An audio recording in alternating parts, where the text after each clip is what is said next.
Man, honestly, like yeah, Rob Lowe totally broke the podcast. Yeah, literally, he broke the podcast. Literally. Yeah, I just like, I don't know. Me and Mike talked about it because I think me and Mike both watched it years after the show was even on. Me too. Oh, I was very late to Parks and Yeah, Rec. we watched it, I think 2 years even after it finished. And now we've watched it twice all the way through. Me and my wife have watched it twice all the way through in the last, I don't know, 5 years or something like that, 4 years. And man, it's just so good. It's so funny. Fun. It's so much fun. Oh my god, it's hilarious. It's yeah, hilarious. It's just one of those just well written, like, yeah, it's subtle. It's like the little moments. It's the little like character like looks into the camera or like just it's just it's just such a great show. And it's honestly I think even more than The Office, which gives it another step up in our world now. It is the most gifable show I think you could probably find out there. That's fair. I will say Schitt's Creek for me is more gifable than Parks and Rec, but it's up there though. Parks and Rec. Schitt's Creek is epic. I love that show. Yeah. David Rose is my like spiritual person. Like I want to be best friends with Dan Levy. Like he's just amazing. And that's one where like it's like a father-son duo that's just like unmatched almost. It's just and from right down the road over here, man. They're from right down the street. Well, that's the thing. And like Eugene Levy is so classic, and then like he doesn't skip a beat, and then like of course his son's amazing too. So it's just, like of course, right? Like, and then I think the whole Levy clan is. It's all in the eyebrows, which he passed down, which explains clearly. Clearly, it's like a ray for talent. It just like sucks it all in. It's a magnet of talent. That makes sense. That's where they store all their talents. That's where it's stored. Yeah. If they ever wax that's why them, they never write anything talentless down. hacks. Yeah, they never write anything down. It just gets stored in their eyebrows, and then they can just that makes total sense. It's science. I bet you their barbers have to sign a waiver. Oh my god! Don't go near the eyebrows. That makes total sense that they would have. Oh my god! I'm sure they've never heard anything about their eyebrows ever in their life, especially Eugene. We're the first ones to notice that. Yeah, we're the first ones to notice that for sure. Yeah. All right, Lauren. What else? What else we got? We got any? I mean, like you said, Mike. Literally everything she's mentioned has just been like 100% on our way. I know. Let's see if you can go perfect. You got any movies? Let's hear the movies. Well, so for me, I think growing up when in the age that I think we all did, I think Star Wars is right. Star Wars is huge. Star Wars is the movie. End of discussion. Okay, thanks everybody. We're gonna stop right here. That's it. That's the right answer. Yeah. But it did. I mean, I think it's one of those movies, and it's one of those franchises that you get into, and you are sucked in. Number one, number two, it leads you to I think so many different other genres that you like Star Trek or all those other kind of sci-fi fantasy things that came after Star Wars. Like it really did pave a way for a lot of, I think, things in, what we consume as nerds. I really do. Like it pushed so much. George Lucas was a genius back in 1977. Let's just be honest with it. Yep. His directing skills might be questionable. Was being the important word. No, that's true.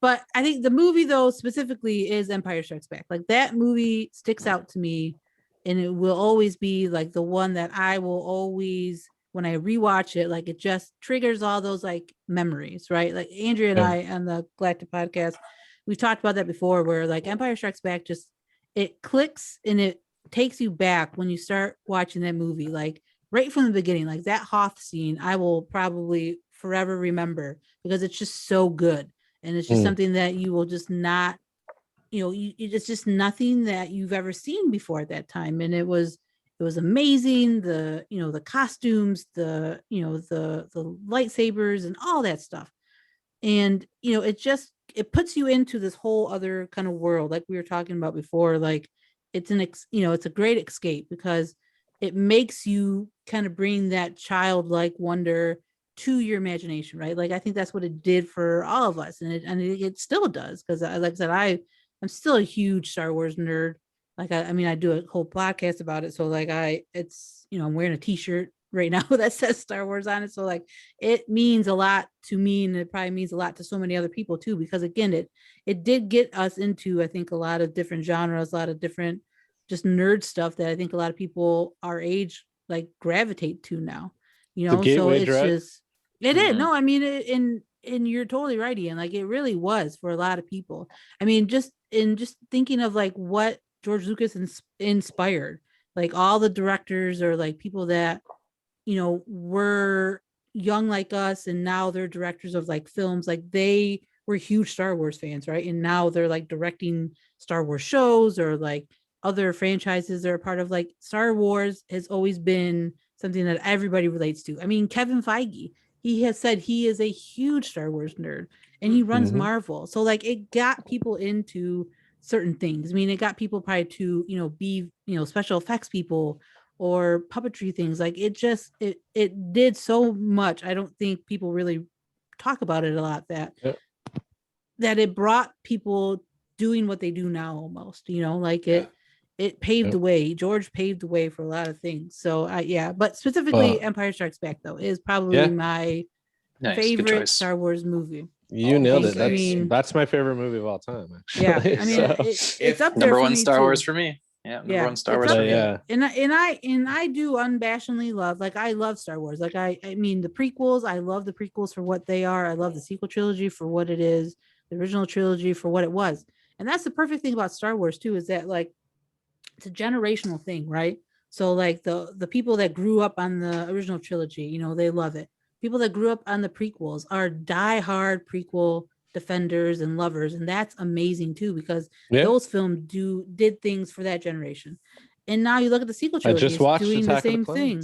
Yeah, I mean, you know, and then with the sequel trilogy, it brought a whole new generation of kids to Star Wars, to the fandom. And now we're looking at the, you know, the Mandalorian, you're looking at all the animation shows that I freaking love. Like Rebels is probably my favorite Star Wars like storytelling, hands down. Like that's my favorite. Nice. All like just it is. I will watch Rebels. I've probably rewatched that show. I can't even tell you how many times, because it means so much to like me, because I love the story. Because it felt very like original trilogy, and it felt very prequel-y. You know, it just had that feeling. It was a perfect bridge between them, really. Yes. Yeah, no, it really was. And then, you know, like I said, like the sequel trilogy, it brings in new fans, just like the Mandalorian's bringing in new fans. Like, I can't tell you how many like people that I know that were not Star Wars fans. Once the Mandalorian came out, and like Grogu and, you know, Din Djarin, like people were talking about it. Like it wasn't just like 100%. within the Star Wars fandom, right? Like it was everybody. It was a cultural phenomenon. Yeah, it was a huge thing. So it's fun to see that like Star Wars, it continues to grow from generation to generation, right? Like it's nothing that's just like it's stuck in its ways from like 1977. Like it has grown into something that is completely like amazing. And like I said earlier, like if you have not gone to a celebration, do yourself a favor, even if you're even if you are just a not a hardcore Star Wars fan, but just a Star Wars fan in general, like Celebration is just amazing. It is been to amazing. California. If that's a reason to go to California, I'll go. No, you should, honestly. Like it's amazing. Like once you get there, and it's weird because Twitter can be Twitter, or the social media can be social media with Star Wars, right? The fandom is what it is. Yeah. But when you go to a convention like that, and it's strictly just about Star Wars, you know, and it's just vastly different than anything I've ever experienced when I went to Chicago. Like you just go there, and it's just like you're among people that are like almost feel like family. Like you are with people that have as much love and passion about this franchise that you have had since you were like 6, 7, whatever it is, you know. And it's a great feeling to just be around that many people that love Star Wars. And it's just, I highly recommend, if you can do it, to go. Cool. How Awesome. how kid friendly is Star Wars Celebration? It's huge. Is it? It is. Okay, great. Oh yeah. I'm a dad, that's why I'm asking. So no, I'm envisioning myself going one day maybe with my kids instead of, you know, the old I guy thought by it was himself. So you could bring me power. I thought it was so you could bring me. I mean, Ian is a kid, right? So I mean, I to mean, go with that. Really, yeah. All right. Yeah. But no, it is, because they have like just they have a lot of cool things for like super young kids to do. Like they have like these fun events, fun like little booths to do. Like there is a ton. It's not just like for huge like adult nerds. Like it is for family. Like Not just 100%. for like a stage announcement and presentation. Right. or whatever, Right. yeah. Like that's part of it, right? Like Sure. that's part of going to it, is getting all those announcements. But I'll tell you what though, the thing I really loved about it was seeing the cosplayers. Oh my God, dude. I wish I had that just small amount of creativity that some of these people did in their costumes and what they do. It's amazing. Like you could just go to that convention just to see all the cosplay, and you would be like, I would go again just to see it all. Like, yeah, because it's so impressive, right? Experience. Yeah. Yeah. That's and then like amazing. if you're a big collector, like they have like rows and rows and booths of just like old Kenner stuff, old toys. Lego has like a huge booth, like a huge booth. I remember at Chicago, it was ginormous, and they had tons Dave, of well, Lego you would stuff. spend so much money there. Oh, my yeah, dude, God, it's dangerous. this house would not exist if I've been there. If It's dangerous. If I've It's been there dangerous. before, I would not have a place to live right now. But it's like I I need that really life fun. size. I need that life size 3PO and R2 made out of Lego that has a remote control that responds to you like that. Even if that doesn't exist, that's what I need. And it would probably cost the same as this house, and I would be fine with that, you know. Like, right, exactly. But yeah, Dave, you're Ned it's in super... Spider-Man: Homecoming, you know, building the Death Star. Yeah. But yeah, it's super kid friendly though. It is. It's awesome. not That's just great. for adults. Yeah, like it's totally kid friendly. It's amazing what that event that they do, and that was my first convention of like any kind. Like I never went to like San Diego. Like I've heard of the, San Diego Comic-Con, New York Comic-Con, all these conventions as you grow up in, like, as you were in like the nerd culture, but I never been to one. But so going to Celebration was just an experience. And yeah, Sounds incredible. You have to go. Yeah. If you are a huge fan, like if you have to, like, you just have to experience it, because it's amazing. Back in my day, gonna sponsor us a tour. All right. Yeah, let's do it. Let's do it. I'll sell the TV behind me or something. It'll get us.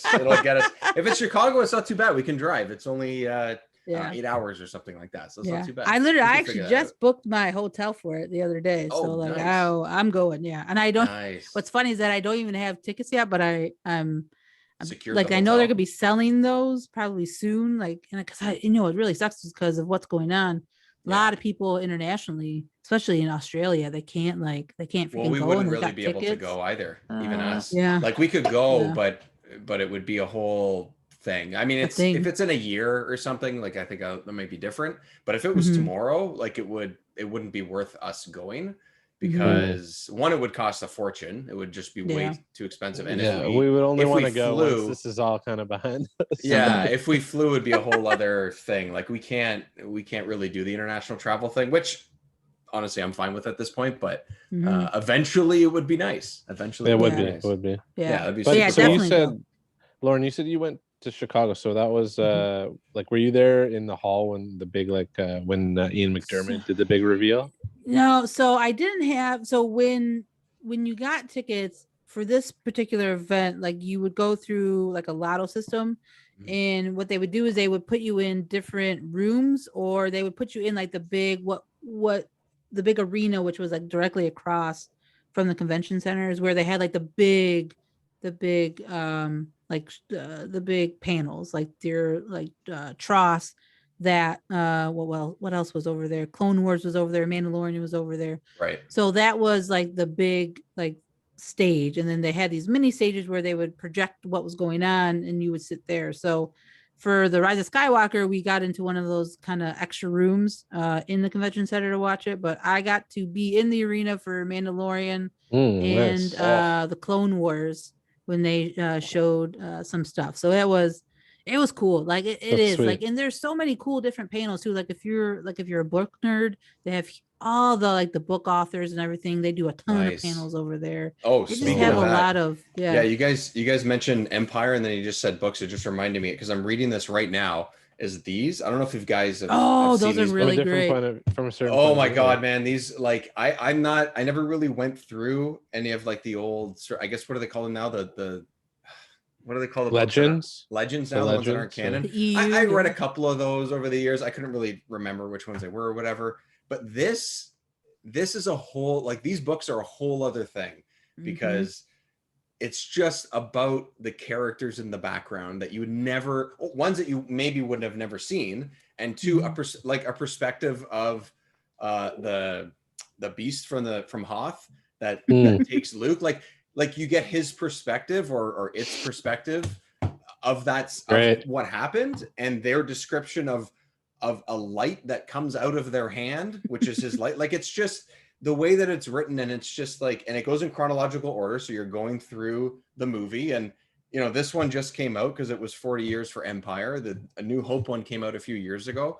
If you're at all a fan of these movies, these books are just, I've read the other one 3 times now, and I have never read a book twice. Never. They're good. Yeah, it's so much fun. And there's 40 short stories. You can go through a short story in, however fast you read, whatever. But it's great. If you have 20 minutes to kill or something, it's perfect. You can get through one. It's amazing. I'm a huge book. Like I collect, or not collect, but I do read a lot of the canon stuff. I have not read any of like the EU, I'll be honest, but I know it's a huge thing. Like that's a lot of people Star Wars, right?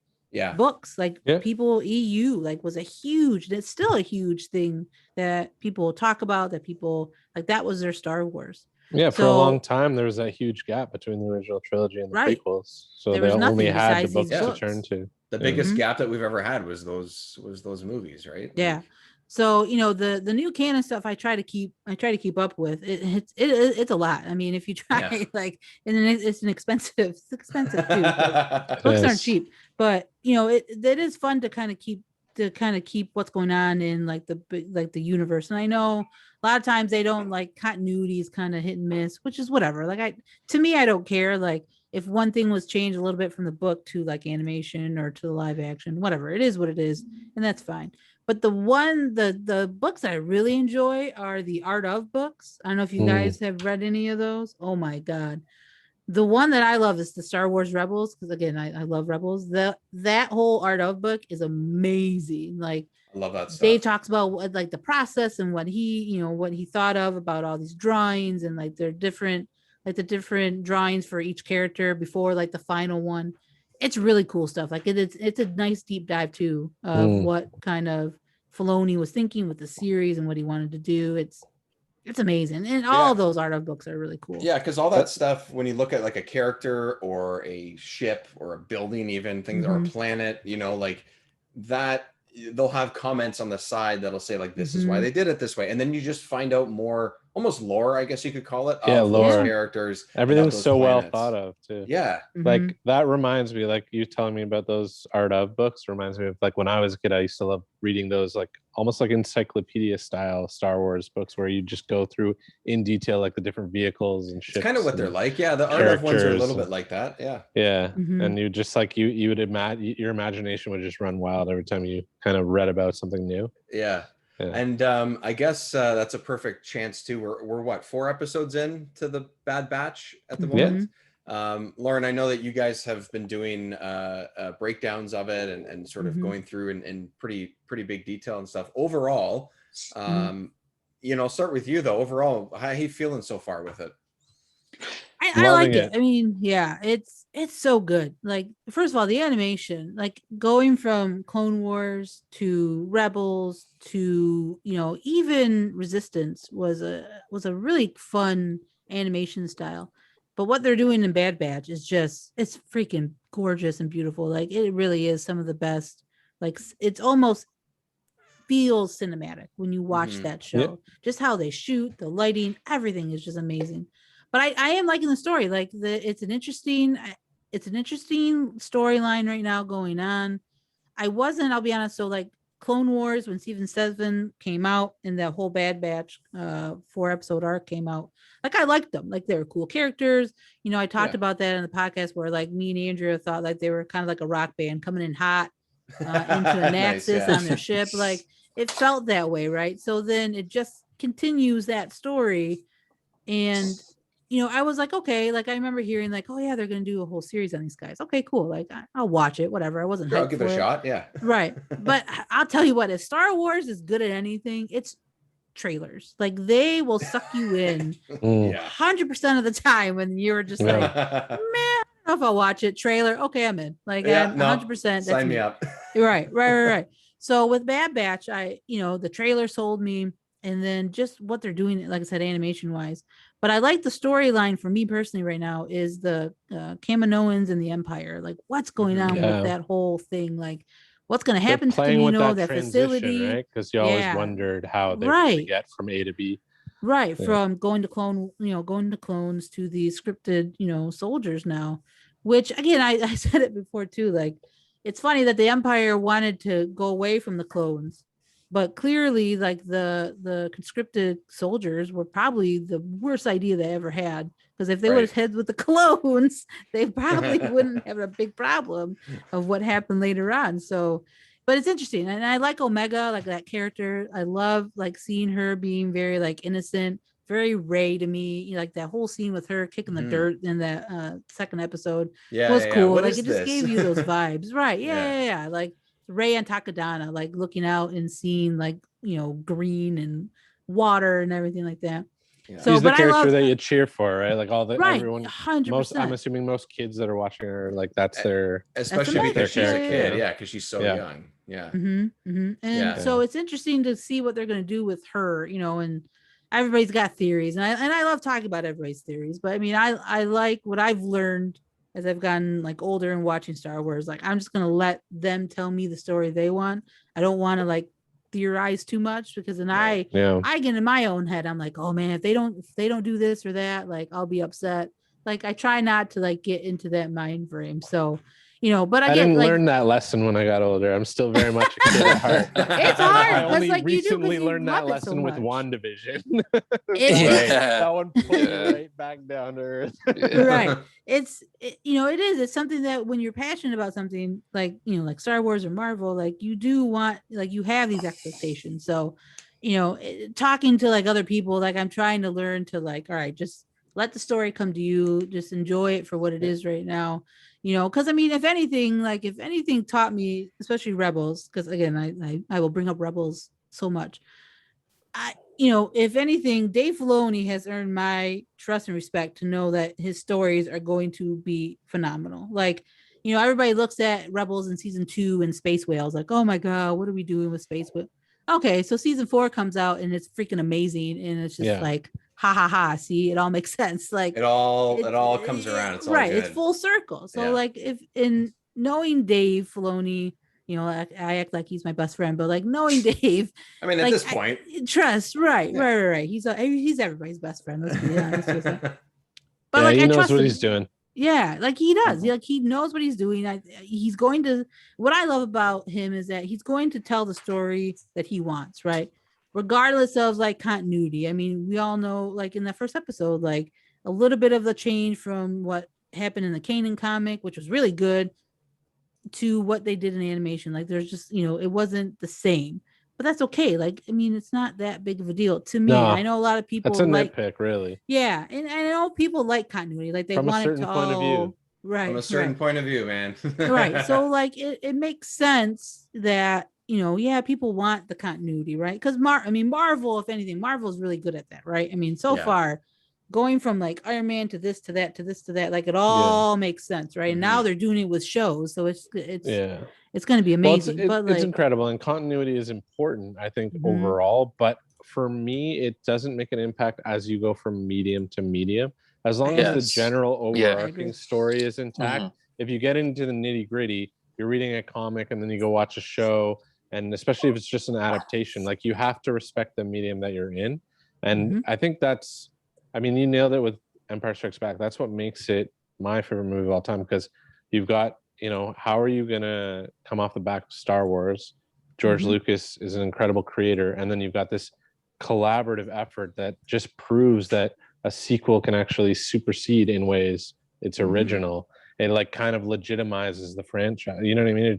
It tells you that a franchise is an actual achievable goal in that respect. And so, like, I think if you're going from show to movie, and maybe if they're both live action, then maybe you want to focus a little bit more on continuity. But as you move into like animation, or especially novels, because you're supposed to be kind of using your imagination when you're reading a book. You can't really nitpick when it comes down to like the fine details, but I think they've done an incredible job of paying attention to all that stuff and actually making like a cohesive universe. Marvel probably has done it the best because they have so many films under their belt, but even Star Wars has done a very good job of keeping their universe intact. Yeah, no, I totally agree with that because I think people want to like compare Star Wars and Marvel, right? I think it's a thing, and that's fine, but you have to think about you it. You don't get MCU without Star Wars. Right, I'll tell you that right. much. No, exactly. No, you don't. And I always like to say that with the MCU, like comics have been around for, 80, 90 years, right? Marvel has had so many different storylines of Captain America, Spider-Man, all of them, right? So they have a lot of material that they could like pull from and make like a cool kind of new story, like in the MCU, right? Star Wars is literally trying to do that on their own. Like when Disney acquired them in 2014, like they're trying to do that now. So like, yeah, they're trying to fill in the gaps of, the original trilogy and prequels to then now I think like with the High Republic, what they're doing, like now they're starting to like really expand and really show like, okay, we can make this a bigger universe without going to these, classic characters that we are all familiar with and start something new where like books lead into TV series, lead into movies.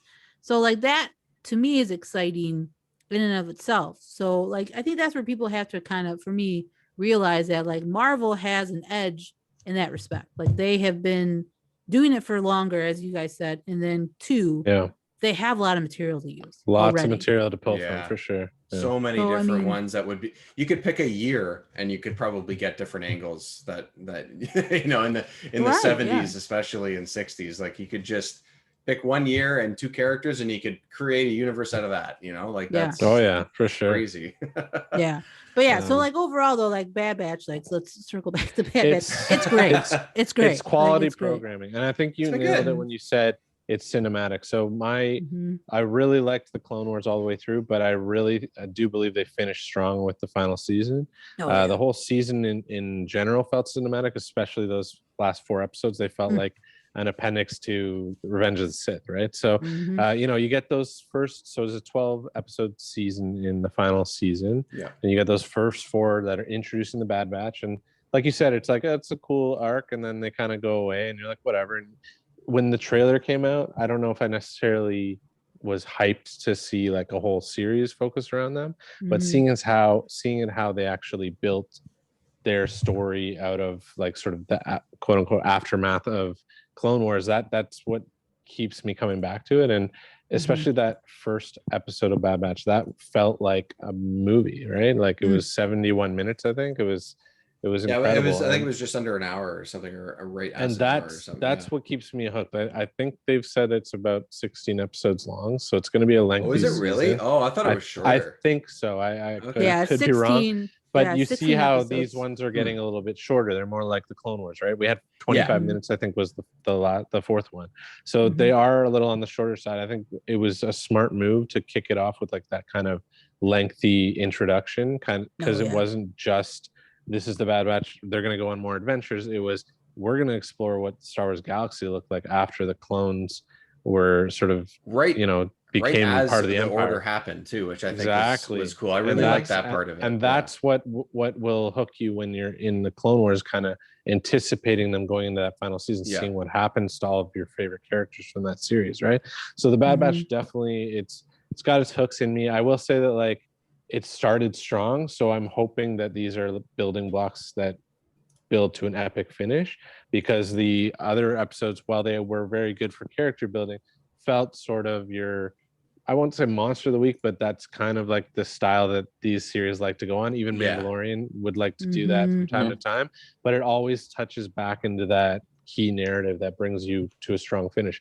And so with Bad Batch, I find that they are getting into this habit of having just like Omega will run off, and then we got to find Omega, and that's kind of what the central theme of a lot of these episodes lately have been. As long as and that's fine, but as long as they keep pushing the narrative and they start to play around with her role and maybe develop her a little bit more.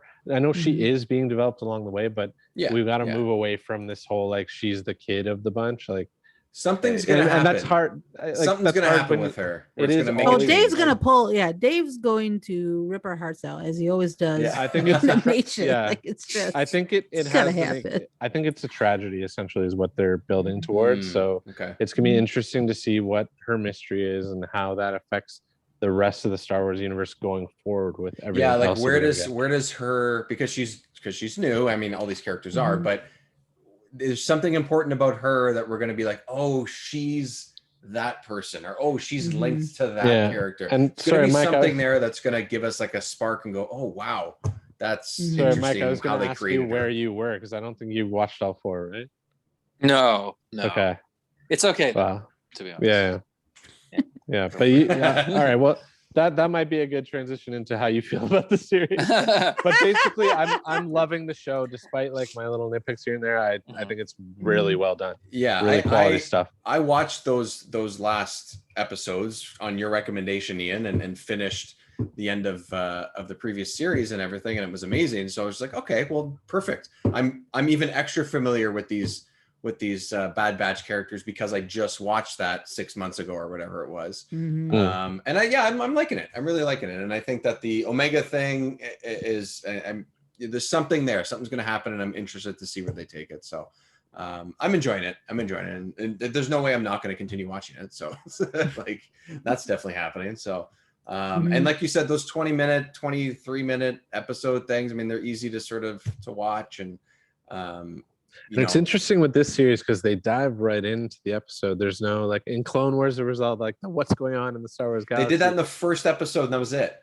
They only did it in the first episode. I think they did that as an homage to Clone Wars because you notice how the title changed from the Clone Wars to the Bad Batch. Right? Yeah. So I think that was like, okay, we're leaving the Clone Wars behind. Now we're going to do our own thing. Right. But yeah, it was really I'm cool. excited to move on to when we don't have to go through Order 66 every time and like see and just have like my heart broken, like especially seeing like little baby Kanan, like oh god, that was so like Dave, I don't know if you caught this, but like that gave me Jedi Fallen Order vibes. Like I was loving that how they tied in Cal's story to the whole Order 66 thing. So like I'm always going to be a sucker for that, but like I agree at some point you got to not have everything tie into Order 66, but I thought they did that incredible. I like how it's true. Like Mike very much agreed and stuff too. And we've said this before that, you know, we want to move into something that we haven't seen that isn't related to what we've already seen in the past. We all want that in some way or another, regardless of how it happens. But I still like that the perspective from like their perspective and them trying to figure out what the hell's going on and stuff. I still really like that. I still, you know, we don't know these characters too deeply. Like, you know, they were only in a few episodes previously, but they're thrown into this crazy situation and they're trying to figure it out over the course of the next, I would say at least 2 episodes, or 2.5, because that first one was so long. And I like that. I like that we have a different perspective on something we already know. We don't have to go back to it. I agree, but I still kind of get a kick out of those kinds of things too. So no, I do too. And because it's so major too, right? It's such a major thing. It's not like, oh, that X-wing crashed. Oh, what do we do about it? It was Order 66. It's not nothing. So it's gonna be interesting to see how they tie, if they do, because you know, if they tie in this to, let's say, the Book of Boba Fett somehow, like especially with Dave being involved with Bad Batch, and then obviously we know he's involved with the Mandalorian, Boba Fett, the Ahsoka series coming out. I'll be interested to see if he ties in things from this show to other live action stuff, or things from animation to live action, which they have. I mean, obviously live action Ahsoka happened in Mandalorian season 2, which is great. Ahsoka's one of my favorite characters of all time. That was epic.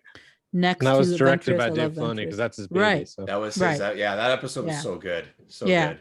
So it's gonna be interesting to see what they do with the Bad Batch, because you know, I could see maybe Boba Fett showing up in this show for some reason, and then again maybe they not directly tie, but maybe they do mention things that had happened in Bad Batch in the Book of Boba Fett, which would be cool. Again, it's that to me, that's the connectivity that I like. Like, it doesn't have to be like straight in your face, like, oh, do you remember this and that? Look, see, they're connected now. Like, give me just a little bit, and I'm gonna be fine with it. Oh, yeah, That's just for how I sure. see it.